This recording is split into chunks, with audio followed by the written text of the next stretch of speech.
gracias, buen día para todos. En primer lugar, gracias a los organizadores por darme la oportunidad de presentar este tema, que le cambié el título a propósito, porque en realidad, bueno, eso de hablar, como bien decían más temprano, de secuestro de carbono, hay que tomarlo entre paréntesis, por eso más me gustó el título de evaluación de la evolución del carbono en sistemas hortícolas. Primero les voy a hacer una brevísima introducción, porque es un tema más que conocido, la degradación de suelos bajo uso hortícola, y luego una presentación de diferentes trabajos nacionales, en donde se trata de revertir o por lo menos frenar esta degradación de suelo con diferentes trabajos en la facultad y en el INEA, en donde se incorporaron grandes cantidades, como decía más temprano el gaucho, de enmiendas orgánicas al suelo, tanto animales como vegetales. También un trabajo de rotaciones hortícolas y hortícolas ganaderas de Línea Las Brujas, y ahí debo agradecer los aportes de Docampo. Luego rediseño de sistemas, más cerca de los 2000, un trabajo que inició Dogliotti con diferentes proyectos, y trabajos de mínimo laboreo también en sistemas hortícolas, y unas consideraciones finales. Entonces, bueno, la horticultura a campo se concentra en el sur de Canelones, en el sur del país, en Canelones y Montevideo, donde los suelos están severamente erosionados, y no solo debido al uso hortícola, sino también al uso agrícola anterior a la horticultura. Y esto repercute severamente no solo desde el punto de vista de la pérdida de carbono en sí, que es el tema de hoy, sino también todo lo que tiene que ver las propiedades físicas del suelo, mantenimiento de la porosidad, tan importantes para específicamente el rubro hortícola. Se ha visto, por otro lado, en los últimos 10 años, del censo del 2000 al 2011, que han desaparecido muchos productores hortícolas, y bueno, por múltiples causas, por supuesto, pero el deterioro del suelo se ha identificado incluso por los propios productores como una de las causas que hace a la insustentabilidad de estos sistemas. Entonces, bueno, este es un trabajo de Silva, Ciabatoni y Moltini en el 87, en donde se probaron, se agregaron al suelo cantidades enormes de estiércol de ave, 40 toneladas de materia seca por hectárea por año, con cáscara de arroz. Durante 3 años se hizo este experimento. Luego también se incorporaron en otro tratamiento abonos verdes con un rendimiento promedio de 4 y 5 toneladas de materia seca por hectárea por año, y un suelo en barbecho invernal del invierno del malezado. Entonces, como resultado de ese trabajo, lo que observaron que esto está medido en porcentaje de materia orgánica. Esto es una aclaración también que quería hacer. En estos trabajos el hincapié, digamos, en ningún momento se estaba pensando en calcular stocks de carbono, por lo cual la metodología, las profundidades de muestreo, de repente no coinciden con lo que hoy están haciendo en el mapa de carbono que nos mostraban hasta los 30 centímetros. Normalmente se muestrea en el camellón, las alturas de los camellones varían, y es muy frecuente que se haga hasta los 20 centímetros. Esa es la primera clase, o de 0 a 10 centímetros. Bueno, entonces, como vemos acá, si comparamos en el primer año de muestreo, se logró aumentar de 1 respecto al barbecho, se logró aumentar en valor absoluto, esto está en materia orgánica, pasado a carbono sería 0,48% de carbono, lo cual significaría en los primeros 10 centímetros un aumento de 4.800 kilos por hectárea, lo cual por supuesto hay que ver si esto se mantiene en el tiempo o no, pero significaría un 30% del carbono inicial agregado que se acumuló en ese primer año. Luego, en los siguientes años, o sea, si bien el incremento fue muy grande en el primer año, en los siguientes años se vio que se mantuvo o el aumento fue mucho menor. Quiere decir que este primer incremento no se mantuvo la tasa de incremento en los años. Sin embargo, más llama la atención el incremento que se logró con el abono verde, dado que el rendimiento era 4, la cantidad de carbono que se estaba metiendo al suelo era mucho menor, y sin embargo, relativamente esto significaría un aumento significaría que casi el 70% del carbono que se agregó ese primer año se pudo detectar un aumento de carbono en el suelo. Esto, bueno, entre pinzas son datos que les voy a ir mostrando de diferentes investigaciones. Estos son datos de un Centro Regional Sur en progreso, del 95 al 2001, en donde también se probaron diferentes tratamientos con agregados de enmiendas de abonos verdes y enmiendas animales. En uno de los tratamientos se probó abono verde de invierno, avena, con un rendimiento promedio de 4 toneladas por hectárea.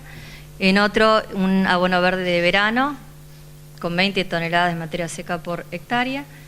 Y estiércol de pollo con cáscara de arroz, con 30 toneladas, o sea, una enorme cantidad de enmienda que se estaba agregando al suelo. Entonces, bueno, y después el tratamiento convencional sin agregado de enmiendas orgánicas. Al cabo, después de 4 ciclos, de 4 años de hacer estas grandes incorporaciones de materia orgánica al suelo, se vio que, nuevamente, igual que en el caso anterior, pero se logró incrementar el carbono en el suelo. En el caso de, si comparamos el convencional con el abono verde de verano, se agregó incrementar, después de esos 4 años, 5,6 toneladas por hectárea en los primeros 20 centímetros, lo que significaría haber retenido de alguna forma 17% del carbono agregado inicialmente. Esto, o sea, no es solo consecuencia del agregado en sí del carbono, sino por supuesto que en todo balance es mayor entrada, pero también menores pérdidas, ¿verdad? Porque en un cultivo alternado con cultivo que mantiene el suelo cubierto, cultivo de cobertura que mantiene el suelo cubierto, hace que la erosión sea también menor, la exposición también sea menor. Entonces, tengo por otro lado menores pérdidas, lo que podría estar ayudando, colaborando a retener este carbono en el suelo. Y en el caso del agregado de esas enormes cantidades de estiércol, se logró un incremento de 7 toneladas por hectárea por año en los primeros 20 centímetros, lo que significaría haber tenido un 20% del carbono inicial agregado. Luego les quería mostrar este caso particular, que no es en sí en horticultura propiamente dicho, sino que fue en la instalación de cultivo de arándanos, en donde se incorporaron al suelo enormes cantidades de materiales no de repente muy comunes de agregar. Acá serrín de pino, en estos sistemas, ¿verdad? Serrín de pino, serrín de eucaliptus, cáscara de arroz. En el cultivo de arándanos no se puede hacer esta incorporación anual, dado que bueno, la planta queda allí instalada, y lo que sí en todo caso se puede agregar en forma superficial, pero no incorporada al suelo. Entonces esto se hizo en la instalación. El carbono inicial agregado, incorporado al suelo, iba de 13 toneladas por hectárea, eran 3 sitios diferentes, Colonia Wilson, San José y Toledo, y se incorporó hasta 56 toneladas por hectárea. O sea, es realmente una enorme cantidad de carbono incorporada en ese caso al suelo, y se midió también la evolución. Acá están las 3 gráficas, con los asteriscos están donde los contrastes ortogonales hasta donde fueron significativos, y se vio, por ejemplo, para el caso de en Colonia Wilson, el primer caso, a los 200, antes del año, ya toda esa cantidad de carbono incorporado al suelo para los diferentes tratamientos, los 2 eucaliptus, la cáscara de arroz y pino, la diferencia había desaparecido, o sea, ese carbono de alguna forma se perdió. Vale decir también observaciones que, si bien los muestreos se hacían en el camellón, cuando se hizo la incorporación de esa enorme pila de material, como aparece ahí en la foto, luego se pasaba a rotobador, y bueno, no todo realmente se lograba incorporar al suelo. O sea, parte quedaba de repente en los surcos y parte se terminó perdiendo. Pero lo cierto es que en los 3 sitios pasó algo similar. En el segundo sitio el efecto fue mayor, pero también la cantidad incorporada inicialmente era mayor, y antes de los 3 años también esa cantidad de carbono incorporado no se siguió detectando en el suelo. Y en el tercer sitio la cantidad era la mayor aplicada de los 3 sitios, y bueno, hasta donde duró el experimento, que fueron 450 días, sí seguían viendo estos efectos. Luego voy a hacer una breve presentación de las rotaciones hortícolas y hortícolas ganaderas. O sea, hasta ahora es, bueno, el efecto medido de diferentes enmiendas y altas aplicaciones al suelo. Acá cambiamos, es un experimento que de los primeros 15 años son los reportados, y en donde se evaluaron dos sistemas, un sistema hortícola puro y un sistema hortícola pastoril. Es un diseño de bloques completos al azar con 3 bloques, y el sistema de horticultura continua tenía 4 tratamientos diferentes, en donde se rotaba la hortaliza con uno de los tratamientos maíz dulce, en otro tratamiento moa, en otro poroto, y en otro la incorporación de estiércol a una dosis de 7 toneladas de materia seca por hectárea y por año. Y en el sistema hortícola pastoril había 6 tratamientos. En realidad son 3 tratamientos, pero digamos la secuencia era invertida para cada uno de ellos, lo que daría 6 tratamientos. En uno es hortaliza, siempre la hortaliza era cebolla, con alfalfa para heno, el otro tratamiento con festuca para semilla y el otro pradera pastoreada. Entonces esos eran los tratamientos, y acá los resultados, en los cuales se vio que partiendo de una cantidad de carbono de 2, o sea, de 3,5% de materia orgánica, vamos a empezar por los casos en donde se vio que no se degradó el suelo. Después de estos años de evaluación, tanto tratamiento de rotación con alfalfa, con festuca como con pradera, se vio que lograron mantener el contenido de carbono, de materia orgánica del suelo. En el estiércol apenas bajó esa cantidad de materia orgánica del suelo, mientras que en las rotaciones hortícolas continuas se vio una disminución de la materia orgánica del suelo. Esto es inestabilidad, la segunda fila del cuadro. Es simplemente la inestabilidad estructural que dio teórica, si ven la gráfica, dio exactamente proporcional. Cuanto más materia orgánica en el suelo, más inestable los agregados. Entonces esta incorporación, en este caso de 7 megagramos por hectárea por año de estiércol al suelo, lo que hacen los cálculos teóricos nos da una cantidad agregada de carbono de 2,9 megagramos por hectárea por año, logró por lo menos que no disminuyera tanto la materia orgánica en esos sistemas. Y las rotaciones con 3 años lograron mantener el nivel de carbono del suelo. Bueno, luego les quería presentar una experiencia en donde el objetivo no era evaluar carbono en el suelo, ni siquiera solo evaluar la calidad del suelo, sino se trabajó con productores en un proyecto de coinnovación en donde se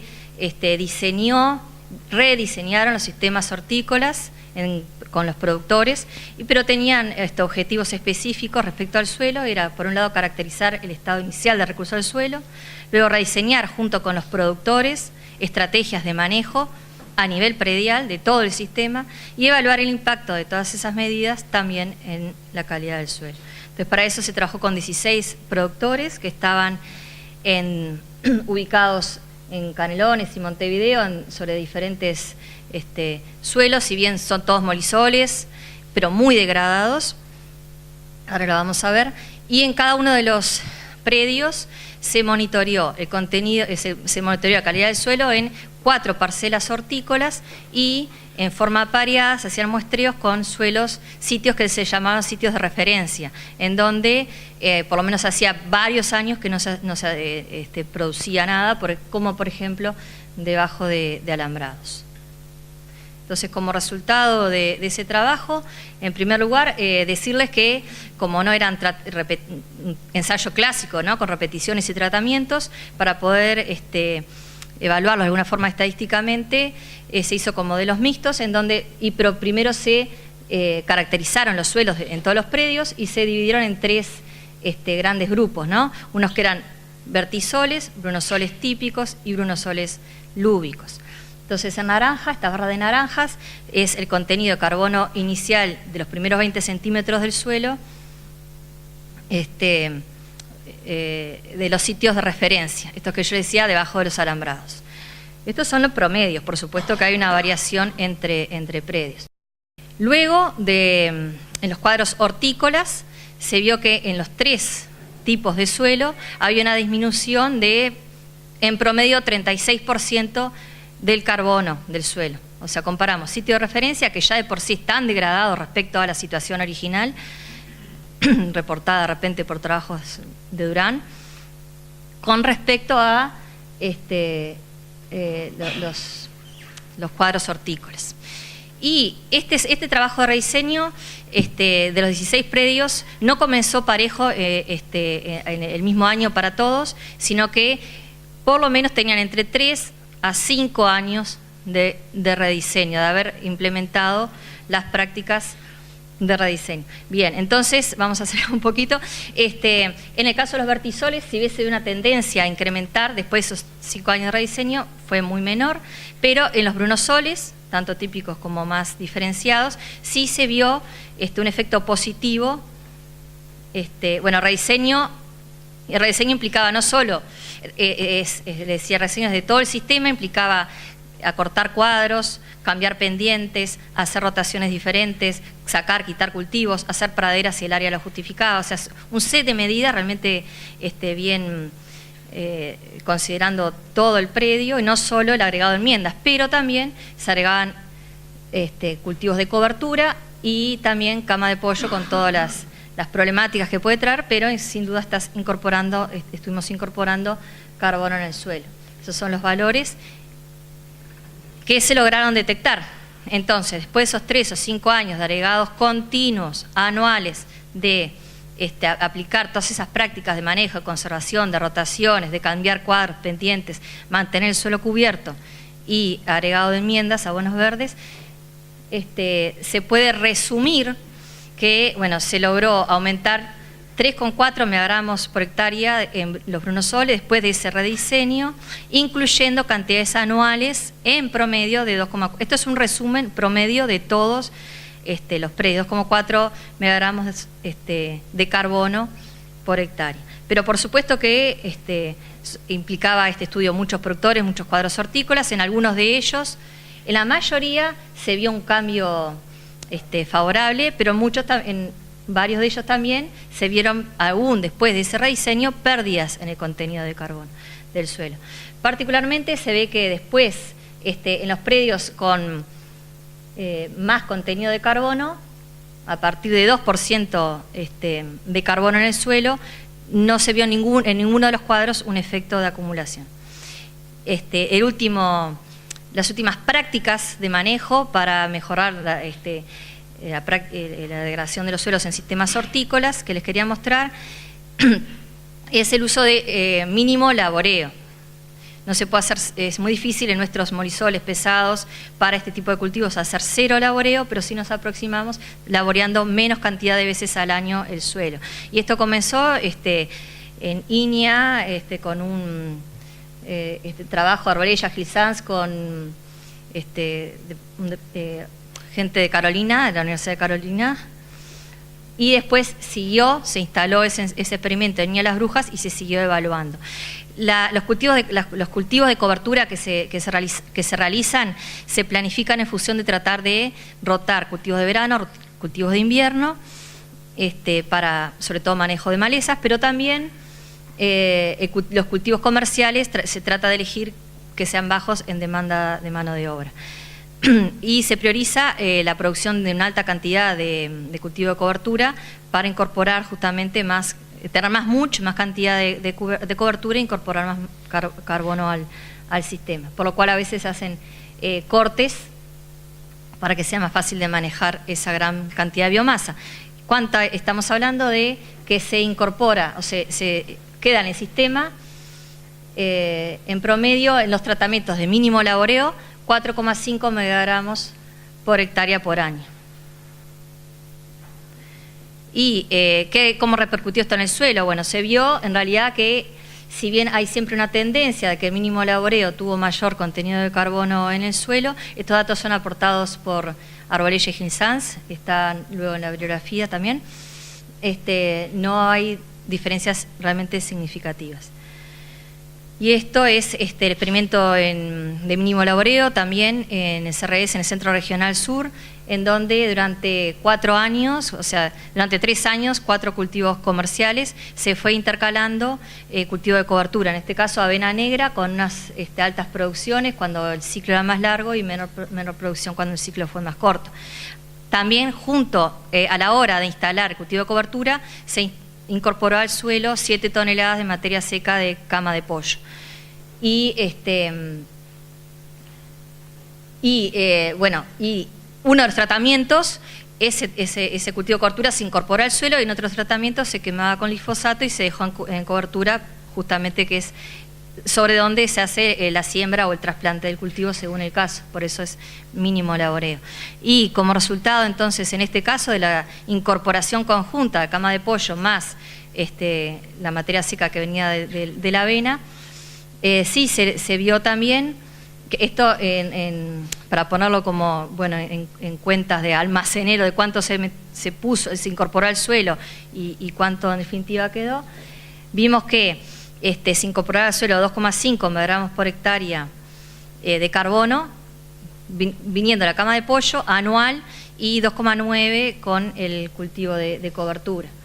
Y bueno, entonces se vio que después de estos 4 años, 4 cultivos, 3 años, el 25% de ese carbono incorporado permaneció en el suelo.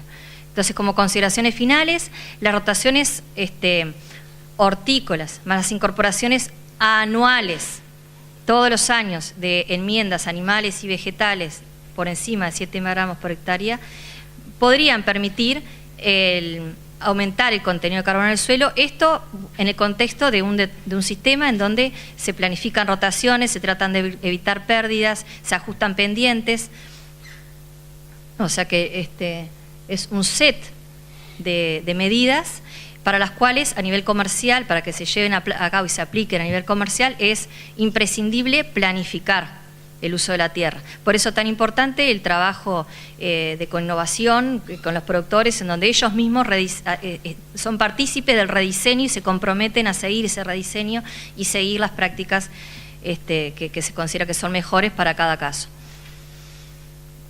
Y bueno, obtener esas cantidades todos los años en cada cuadro de esos abonos verdes es difícil realmente de conseguir en cuadros, en predios comerciales. Lo otro es que esos incrementos se dieron en suelos inicialmente muy degradados. En suelos que no están tan degradados, el incremento va a ir, no se espera que se den esos incrementos. Y por último, me gusta que quede el mensaje que es bien necesario para dar continuidad a los estudios, y me desearía poder contar con experimentos de largo plazo, como si se cuentan también en otros sistemas, para ver el efecto acumulado en el tiempo.